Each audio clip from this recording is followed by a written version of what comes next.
Hi, good morning, all morning 2.0. So I just decided to do a second video on the preparing the list because we were mentioning a couple of things that I wanted to expand on a little bit. So I did a 1 to 10 important aspects to take into account when you're preparing your list, key elements, technical DNA of the companies that you might be approaching to acquire a license and agreement with. So point one, does your company have a history of licensing products through independent inventors? Are they inventor friendly? I think I've made a second point about that later on. Point two, do they manufacture similar products? So in my case, it's injection molding and it's textile. Labeling and it's buckling and these kind of aspects of a product. So I'm looking for a company that fits that makes similar products to that in their product line. Then I would look at their point three would be, is their price range on point with my product? Do they sell products for 200, 300, 400, like I explained in the last video? Or do they manufacture from more around the $3 to $50 mark? Either way, you want to fit a company that sells at your price range. So what is the market reach? Point four. What is the market reach of the company? What kind of customers do they attract in? So if they sell rods and reels, predominantly they're not going to attract in people who buy general accessories for other types of fishing and the broader market. In my case, in other inventions, you might have plug sockets, you might have fire extinguishers, whatever field of expertise it is in, all these aspects apply just the same. So do they just do clothing? Do they do the accessories that go with them, and do they attract customers in that buy those type of products, if you understand what I mean? So that's an important sector to look at in whether your company is a good fit or not. And another part, if you want to delve deeper, is are their stocks performing well? Check out the company's stocks and shares. Are they listed on the stock market? If so, how are their stocks performing?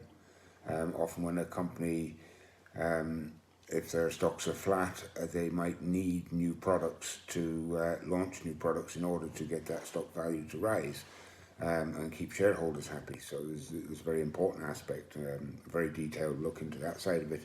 Gives you a lot of information on the workings of a company and how they value their shareholders, how they value their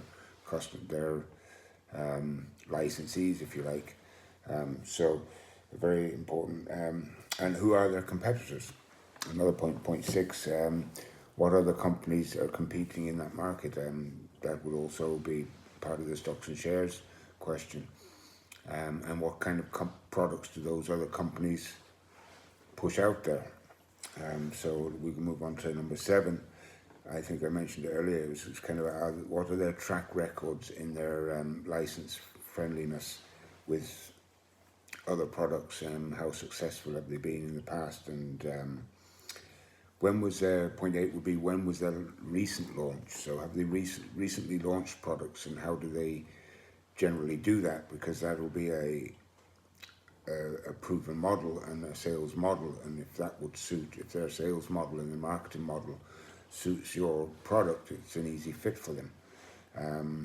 And if they've recently launched products, then they're in that flow of launching new products and bringing new products to the market, so they'll recognize the opportunity. And also, point 9 and 10 are similar and opposites, if you like. So point 9 would be search for bad faith. Do a search and to find out if the company's had any lawsuits or patent infringements, or how they treat their inventors. Have they sued any of the inventors prior for any infringement? Have they ended or ceased any licensing agreements for any breach of contract, etc., etc.? And also, in return of that, good faith is probably harder to find because bad news travels faster than good. but good faith, and see what successes they've had and what celebrations they might have over some products, and when they launch a product, and who invented the product, where it's licensed to, if you can find that information, and how that's worked out. And so that's a very helpful 10 points to include in your thoughts when putting a licensing agreement together. So I sort of look at these 10 key points when I'm putting each of those to the 40 companies that I'm going to supply information to, looking for a licensing agreement. So it's quite a bit of work. If you do it right, it should, for me, it's going to take a couple of days. If I did it very quickly, I would only be creating more work for myself further down the line. So it's good to do it right first, and I thought I'd share that little bit of advice. It's I love learning about all this. I love doing this. It's not work to me almost. It's like it's a bad, rainy, horrible day outside, and I'm inside. I'm really working on something I love doing, and one step at a time, we'll eventually get there. So I'll end it at that. I don't want to ramble on too much. The key points of the video: do the company work with inventors? Do they manufacture similar products? What are their price range? What is their market reach? Who are their customers? How are the stocks performing? Who are their competitors? Are they license friendly? What's their track record? Recent product launch awareness, good to look into that. Search for bad faith and search for good faith. So with that, have a great day, all day.